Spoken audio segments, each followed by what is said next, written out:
Hey guys, okay.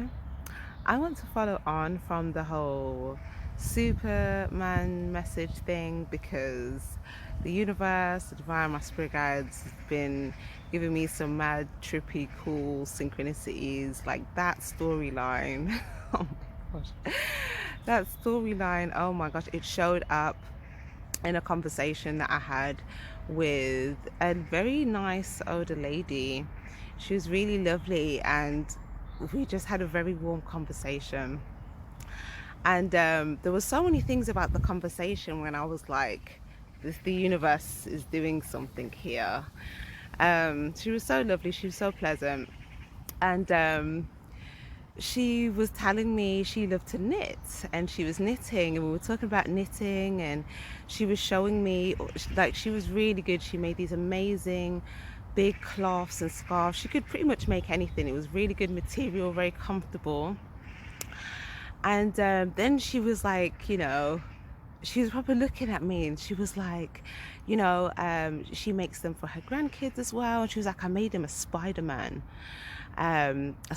hat. And she showed me like pictures of it, and I was just like, wow. And then when she was showing me like um just like some of her knitting, I realized that when I was talking about the web, and I was talking about weaving the web, that's kind of what I was getting from the knitting. And I was just like, oh my gosh, okay, so Spider-Man, then the knitting, the weaving of the web. And the message that I was getting basically was, well, the continuation was, whatever it is that you're weaving, okay, keep weaving it, because that can provide so much um, abundance and love and nourishment and warmth and comfort to others. What the things that she was making, I was like, this is worth a lot, like I would happily have a lot of those things that she was making if they were, on sale or whatnot. But um, yeah, it was like she was able to be an abundant source, an abundant provider for those that she loved. Because I remember her saying, whenever they need anything, she'll be able to make it, and sometimes her kids would tease and say, oh no, you can't make that. She'll be like, I can make it. And that as well, it was like her self-belief and her affirmation and her intention to it. But she would genuinely make these amazing things that she could pass down. And again, that was giving me the energy of legacy. Okay, and there is a reading, I'm not sure what the title of that is, but something about the importance of like legacy and things like that. But yeah, it was like she was able to pass that down to her younger generations, and it was genuinely valuable. And she'll just knit, and that's that weaving that web energy. So yeah, I knew Spirit wanted me to add this in there. I don't know if there's going to be more things that pop up, because with the whole Spider-Man thing, I was actually getting more messages as well, just in regards to um, the actual. I'm not gonna lie, I can't remember every single how the complete storyline goes in every single Spider-Man. There's just certain things and parts of the storylines and significant ones that I remember. But for some of you guys, you may get your own intuitive messages. If this resonates for you, if you know certain things, okay, about the movies and whatnot, there may be other things that resonate for you. Okay, so use your own intuition. But I was also getting where there was that time when no one knew who that person was. Right? It's funny, there was just a dragonfly right there. But yeah, no one knew who that person was. It was like, right, no one knew who Spider-Man was. Guys, I just quickly Googled it, okay, so if that was a bit choppy there.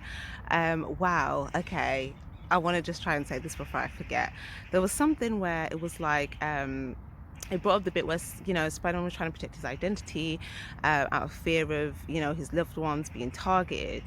But that was like his greatest weakness or something like that. Because once the enemies found out his secret, it would validate his fear of his family or loved ones being targeted. That's deep. That is deep AF. That's deep. That's deep. But it's kind of like there's also that part where there was that revealing or unveiling, or so there is something about coming into the light and overcoming fears, not letting fear drive you, not letting fear bound you to certain things, okay?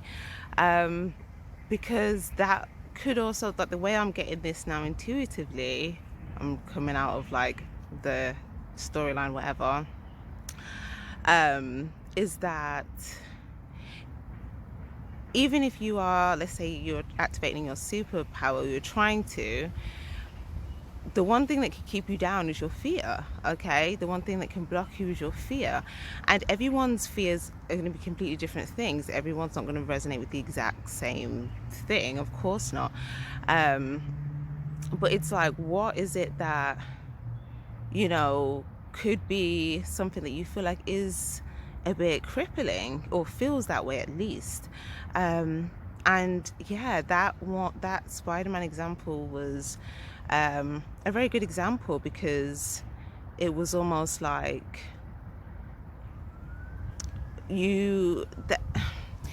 let's take that fear for instance. That if that is something that I guess could be inevitable, or if you're trying to stop that from happening, all your effort and energy is going to be focused on doing things so that has that reverse effect, which may actually take your focus off what you need to be doing. And that might be something that, let's say your enemies do find out, then if they use that against you, that fear is only validated anyway, so it doesn't necessarily solve the problem. If anything, it can make it feel worse, because now it's being used against you, as opposed to, you was already aware of the potential of this to happen in the beginning, but rather than, moving from that fear place and, restricting yourself or obstructing yourself from, I guess, let's say, doing certain things that would allow you to feel more free, or less attached to that worst case scenario, you would be just aware of the situation, still have certain protective methods in place, but instead of just feeling completely powerless to the idea of it, instead incorporating trust. Okay, trust more in your abilities, that if something were to happen and you were made aware of it, you would know what you need to do at the time, which is what your best could be in order to help that situation. But if something hasn't happened yet and you're always in prevention mode, then you're in a mode that might not be the mode that you need to be in to get up to do other things. And again, if you could stay manifesting that fear as well, and it's only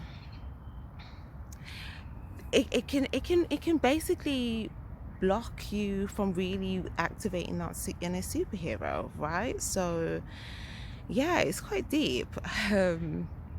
But it's just saying that, yes, some things are inevitable, but not only do you have to trust yourself, you have to also trust in those other people as well. And if it's something where you feel like, okay, maybe there are minors, maybe there are people that are less aware and you feel like are unable to protect themselves, and you feel like it's, your duty to protect them, then again, trusting yourself, also trusting in the divine, trusting that, if you do have certain protective methods in place, or procedures, or things that can make you feel that if something were to happen, you would have a good protective measure in place, okay, that you could rely on, that you could trust to work, so that in the meantime, or the most of the time when there isn't an actual real threat, and hopefully there probably won't ever be. It's just there, you know, just so you know that you're covered and you feel good.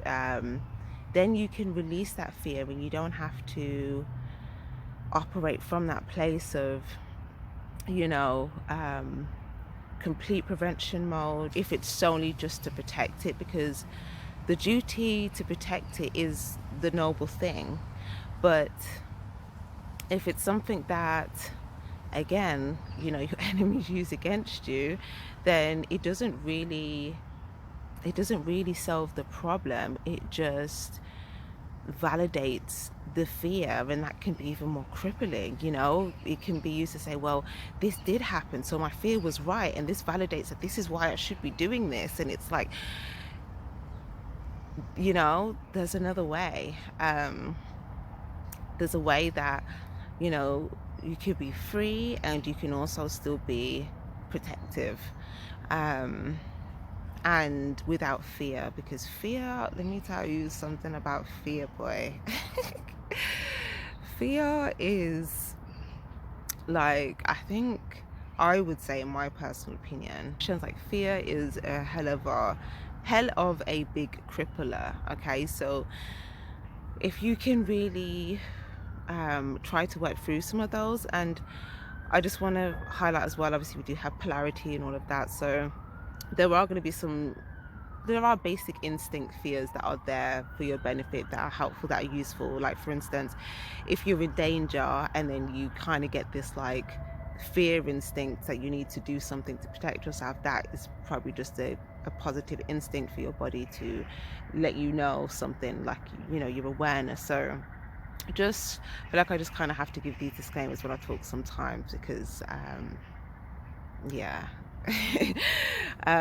Yeah, there's always a bigger perspective. But like I was saying, fear can really do some damage. So yeah, I would definitely say, you know, if that resonates with you, maybe reflect on that. Or maybe, you know, if you like that movie, maybe there's something that may stand out for you if you watch it, or I don't know. But outside of that, though, like I was saying, back to the lovely woman, um yeah, if you keep weaving your web, and like we were saying in the previous intuitive video, um you keep weaving your web. Okay, some days you're gonna have um some days you're gonna have better days than others. Some days you're gonna have better progress than others. But if you keep weaving that web, okay, you will understand, okay, the value of that web once you've weaved it. Okay. Because the things that that web will be able to do for you, the value that it will be able to bring, will just be amazing. Okay, it will speak for itself, it will show for itself. It's the same way how actual spider webs, like, you know, actual silk, like, you know, there's a lot that's powerful, you know, the material and all that stuff. And yeah, and people love silk. So yeah, and for the spider itself, once the spider weaves the web, like, they're posted, they've got, you know, they can catch food, they can jam, they can hang out, they can, you know, they can go down, see what's down there, they can, you know, they can hang back up, they can, do you know what I mean? They've got a lot of value there. So again, it's just saying, don't forget the value of that. And also within your own personal life, the value of the legacy as well. Like I was saying with the lady, you know, there's a lot that, again, even with Spider-Man, you know, it's like, even though Spider-Man had those hurdles and whatever, you know, everyone it's just part of life. It's part of our life purpose to experience things, to overcome things, to learn things, to break through things. And that's how we evolve and we get to high levels. But even with Spider-Man's legacy will be Spider-Man's legacy, you know. No one will forget Spider-Man. So yeah, like, Yeah, just know. So yeah, guys, I'm gonna leave that there. I don't know if Spirit's planning to give me any more messages on this, but we're gonna go with how the messages flow, right? So yeah, if you like this message, if any part of the message helped in any way, definitely don't forget to give this a like, guys. Sending you love as always. Your energy is always appreciated. Take care and stay spiritually charged. Bye bye.